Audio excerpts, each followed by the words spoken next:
was asked sometimes recently what kind of poetry I write, and I realized that since I teach a course called Memoir is Poetry, that all my life I've been writing memoir poems. I've never heard that category before, but I think that's just about exclusively what I write, and this is one of them, 14. Imagine a bullet ball looping it hot to your second baseman, who twirls to hit the prehensile stretch of the first baseman's mitt. It's that famous double play as announced on radio by lilting Bill Stern. Smash to the infield, the kid is there, to Evers, to Chance. 3 up, 3 down, take it away, Red Barber. Music of childhood. Clerking produce in Camden, my bedroom hung with pennants, the A's, the Phillies, loving them both, and my uncle who came to run the family store when my father, as they say, passed away, passed on, at rest. Uncle Sammy, who brushed the fuzz from the peaches, set bushels of kale in the entryway, gambler, drinker. He gave me ice skates, boxing gloves, bought me one day the first glass of beer of my life. So cool. Me they already called the professor, standing proud beside my uncle, 14 years old, in white coat and apron, among the men at the noontide bar. The fruit store, the fruit market, that was the central focus of our family's life. It was in Camden, New Jersey. We lived in Philadelphia, so it was across the Delaware River in Camden. My father ran the fruit market. It was owned by my uncle, so he was just working for my uncle. And we were in a kind, I would call it a working class family, basically, maybe a lower middle class, with strivings toward the lower middle class, let's put it that way. We never had a car, for example. What is art after all? Asked the no-nonsense surgeon, pausing, his hands full of dripping guts. I mean, does it void the pancreas? Will it aliment the phagocytes? Is it flip-flop open-heart surgery? Finished, he cried, restuffing the patient. The interns applauded. The bells rang out. The nurses rose and fell in a body. The no-nonsense surgeon bowed left and right. Curtain call, and cleaved the next in line. I know, he whispered to the DP slyly. We've all got a touch of the poet.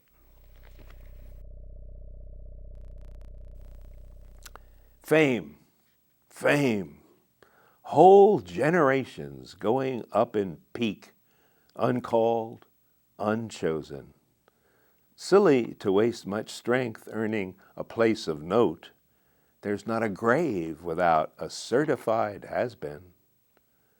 But once I wanted a star in my name, or a state, a river, a unit of measure, a street at least, Spacks Street, Spacks Place.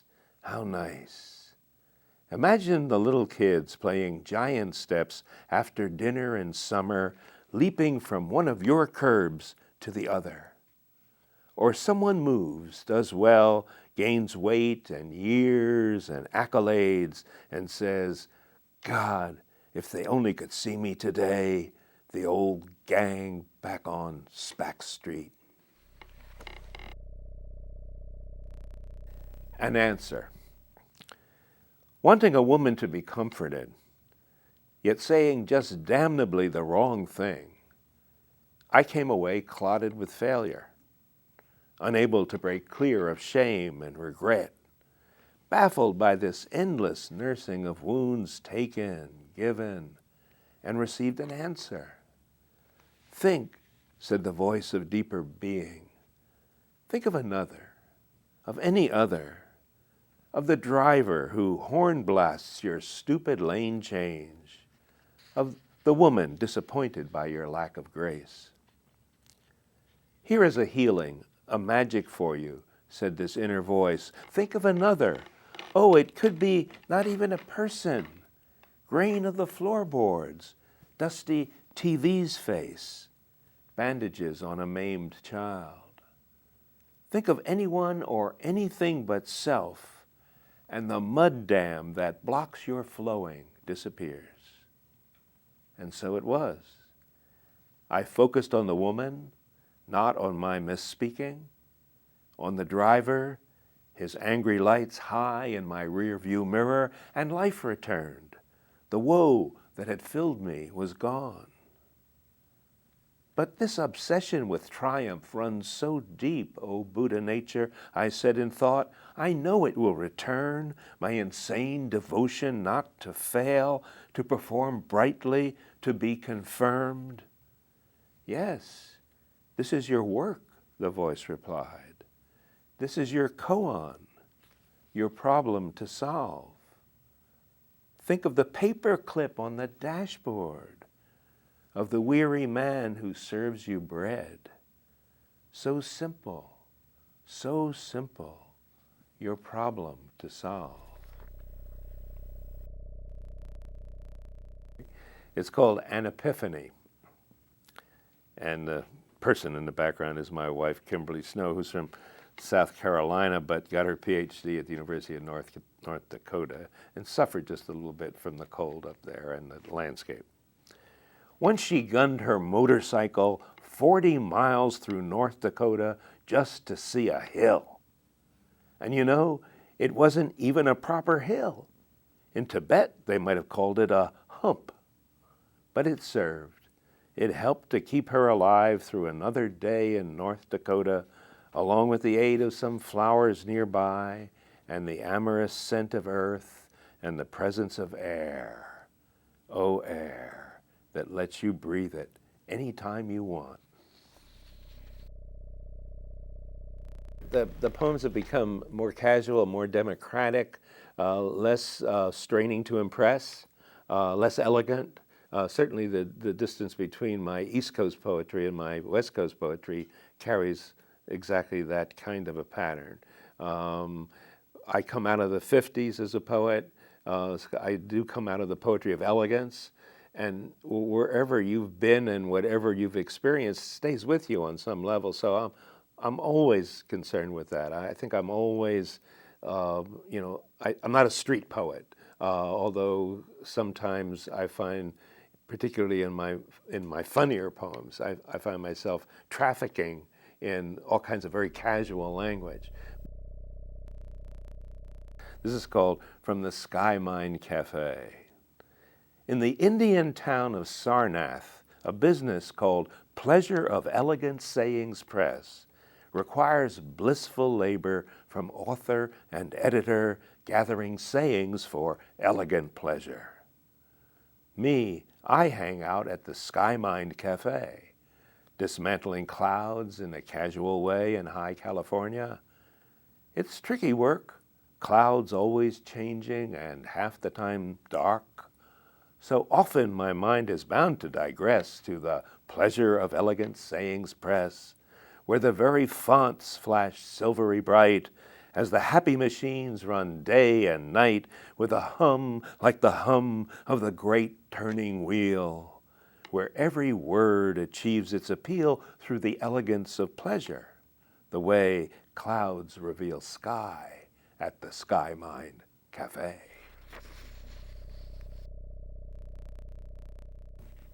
And I was just thinking about what it would be like to come to California. This was back in 1972. I was invited out to do some readings. So I'm sitting in my home in Wellesley, Mass, and thinking about California. California poem. I'm reading my works to the state of California, to the seals and the freeways, Salinas, Santa Barbara. I buried my eastern thoughts at the edge of Nevada, slipping through customs without a sigh to declare. I'm testifying from tears over early Saroyan, Anaheim one-liners heard on the Bob Hope Show, girls in Kling Jansens in 1947, navels I sucked as a child in Camden, NJ. For the Bay Bridge, the deserts, Eureka, Catalina, for of mice and men to live off the fat of the land, for the native greens, for the mad dog waves at Carmel, I'm reading my works to the state of California.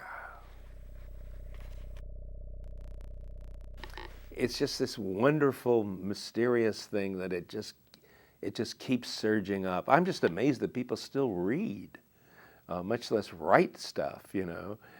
It's a little bit easier to read than it is to write. But yeah, something, in a way, so old-fashioned as poetry, old-fashioned in the sense that it's been going on through all of history. It seems fundamentally human. It seems like a human thing. It's related to song. It's related to the need to kind of come out with something and to be intense, to be dramatic. And so, unfortunately, poetry is not taught well in early schools, or so we keep hearing. And these days also, there's an awful lot of poetry being written that is consciously very obscure. We talk about the language poets, and I kind of understand the impulse there. And occasionally, just for the fun of it, I will write that kind of poetry myself as a kind of exercise type thing. But what we're getting often is poetry that is just not very available, very personal, playing with language, very strange. That would be one end of the continuum in contemporary American poetry. And I think if people run into stuff like that, that's equivalent to the kind of schoolroom poets they may have been bored by back in the 7th or 8th grade. Now they are kind of scared because they can't make any sense out of this. Partly because language poetry is fighting against sense in the way that Zen is fighting against sense. It's trying to get beyond set conceptual rigidity, certain ways in which language dominates our thought and our feeling. So you have to kind of blast that out of the water. And that's, what this kind of poetry is trying to accomplish when at its most honest. But also, it's very, very easy to be incoherent and to just babble. And some of it feels like babble. At the other end of the continuum, I guess you put Hallmark cards with little verses in them. Very, very available. I think I'm somewhere in the middle with my memoir poetry. A peacock. I preach to myself on Red Hill Road that I've had it all I could hope for. The older and the younger Cambridge, Paris, playing Hemingway, mist on the mountains, blue, brilliant sky. And just at the edge of a treeful hollow, a wonder, a fossil toe print, one, where some rare dancer touched brilliantly down. Below the shrine house, courting his hen, a peacock struts, flurries his fan with its quivering purple eyes. The world couldn't be more astonishing if he were spitting gems. This poem is called To Be Spared. Third night at this artist's place, I tried to sleep on my narrow bed, but words for poems kept sailing in. Flashlight, scribble, back to drowse, till the next line knocks, death not to answer, awake for 2 days straight in the dark near 4 a.m. I'm thinking enough of pretty turns of phrase, I need to sleep. But with gathering chill, I sit, the blanket thin at my shoulders, trembling then, for some aspect of God has approached, poised to enter the screen door. And all at once my thought turns hard. No, whatever you are, please turn away. I do not want this, am not able to bear it. Silence. Nothing entered that lingered at my door. I'd prayed, please spare me madness. But now, even as I write and recall my fear then and my awe, I'd say, consume me, great fire. My doors stand open. I wait with my welcome. A white squirrel. A white squirrel scatters the fallen leaves as hissing gray brothers run him off, disturbed by albino strangeness. Does he suffer like us from being the odd one? White, skittering creature, pariah because of his rarity? He practices squirrel work exactly as they do, claws up the oak to store his seeds, shifts with their same jerked fluidity. No tribe, no justice for you, white flame. A pain we take as the way of things. In this day when the bottom line has loomed up so enormously that you can hardly see anything else, that's all people seem to be able to be concerned with. And it's almost as if, large questions like how do I make a living or how do I help the planet have put the things that are really important to us as individuals in the shade. That is, to be honest, what we are deeply interested in is our love life, our friends, the growth of our temperament, the things we go to for entertainment, the movies, books we've read, conversation. All these things seem to be discardable in the light of the large events of the world, even the large events of one's career. And it's just exactly this intimate area of life that poetry and poetry writing are all about. Writing. Inexhaustible habit. Sweat for grace. Now and then, 3-point basket. All these books, how to write for a profit. The trick, always how not to write for a profit. As learning advanced, the Lama forbid note-taking. Simply listen, he said. We students ardently scribbled that down. No notes, we wrote. Simply listen. This one is based on some Tibetan folklore. Just about everyone's familiar with the notion in Buddhism and Hinduism and so on that people return, not necessarily as human beings, maybe as an ant, particularly if you were kind of cruel to ants when you were a kid. But in this bit of Tibetan folklore, you might return as a camera or a ceiling within another life. Those whose days were grudging or confused may end up trapped within another life as a boulder or a pane of glass or a door that suffers every time it's slammed. If I return a boulder, love, some summer day, come sit by me and contemplate these horses and these hills. And if a window pane, gaze through to see the meadow on our walks where brown geese strut.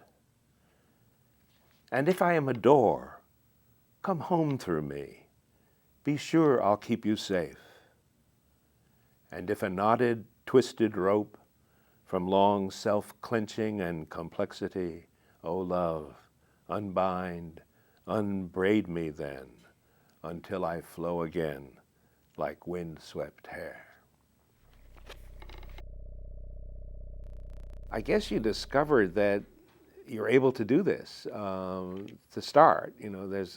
You're finding your art in the way that a singer is told that she sounds good, or like I've tried all my life to conquer a musical instrument and never was able to.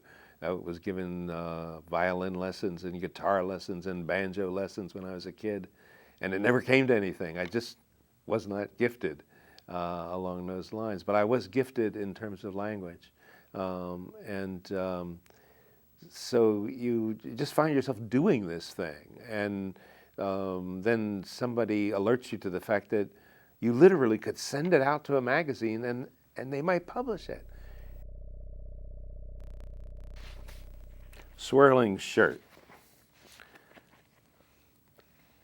Some live like hopeful dogs who leap to snatch a swirling shirt their master circles laughing above them. Ardent to catch the taunt of the thing, tug it, backstepping, grrr, teeth set until he lets it go, and then they drop it, not worth the having or shredding. For each comes a day when such endless teasing ends, when prizes ripped from the master's hands no longer matter. They never mattered. That day we'll all be dressed in stone, unable to throw our weight around, as everything we'd ever willed swirls at once to another state, like a shirt that's been dipped into dye. The Legend of Kuan Yin. The icons show her male, female, many armed. The legend goes that wanting force, she swore a vow.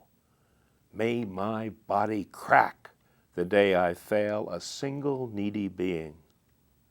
Of course, she failed, and in her brokenness became herself. For from the 1,000 fissures where her very body cracked, from willing mercy grew the 1,000 arms and the 1,000 hands of compassion. This poem's called Labels.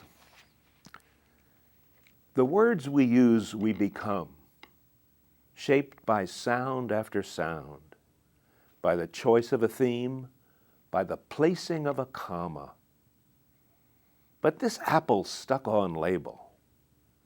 Damn thing makes the apple less real.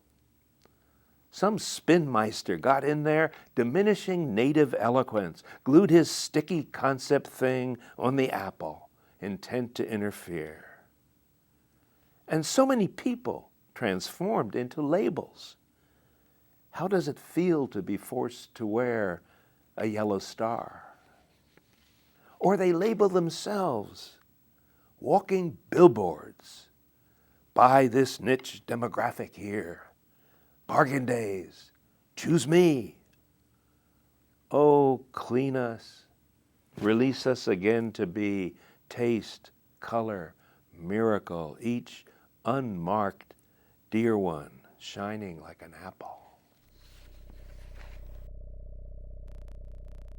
The recognitions that come with Buddhism are of a kind of futility that is inherent in everyday life, particularly in this country when it's involved in the pursuit of happiness and the desperation for success, the bottom line, and so on. So you're kind of, through Buddhist training, learning how this never, in fact, works and never gets you anywhere. And at the same time, you're an American who, say, in my case, wants to write good poems and wants them to be published, and so on and so on and so on and so on.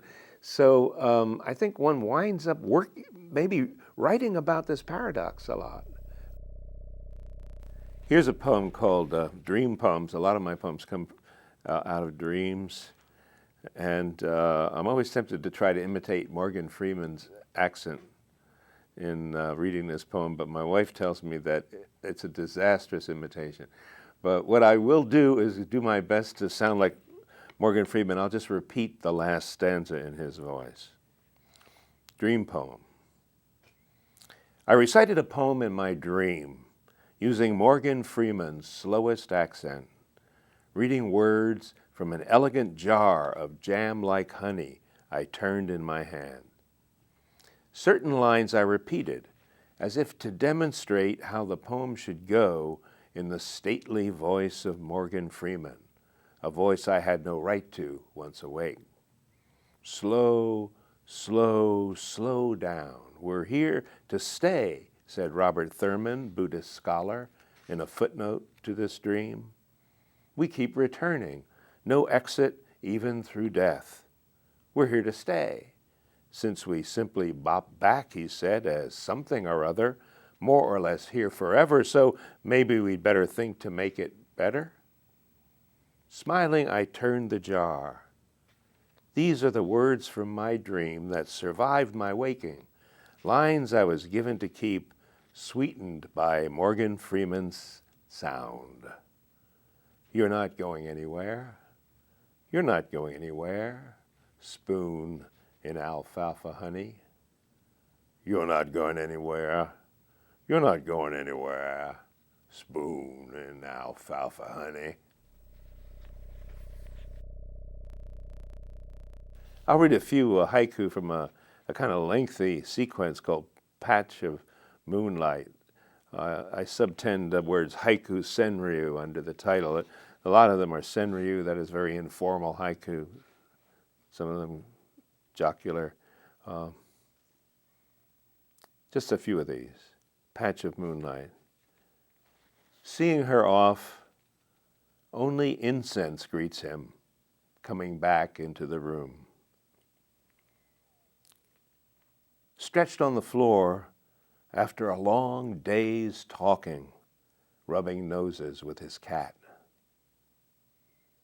Snow at night, deep sleeping population comes drifting down.